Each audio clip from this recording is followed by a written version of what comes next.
আসসালামু আলাইকুম বন্ধুরা, কেমন আছেন? এই দেখতে পাচ্ছেন ওর হাঁস পরিষ্কার করে শেষ। গায়ে অল্প একটু হলুদ দিয়ে হাঁসটাকে পুড়িয়েছি, তারপরে একটু হলুদ দিয়েছি, দিয়ে যে কাটা আরম্ভ করেছি। পিঠটা কেবল কেটেছি, দেখতে পাচ্ছেন। এখন এই হাঁসটা থেকে আমি মাংস তৈরি করব।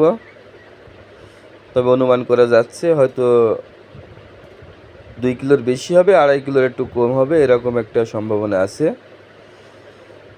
এই দেখতে পাচ্ছেন, তবে খুবই শক্ত হাড্ডি, কাটতে খুব কষ্ট হচ্ছে, দেখুন, খুব শক্ত।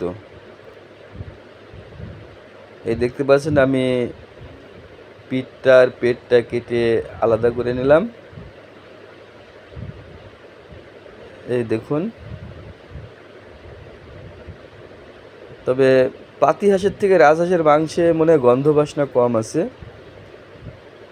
যা বোঝা যাচ্ছে। এইবার আমি পাটা কেটে ফেলছি।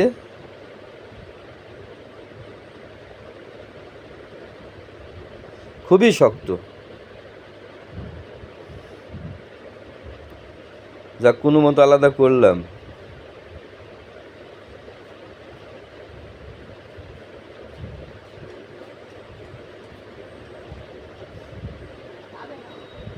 এই দেখুন,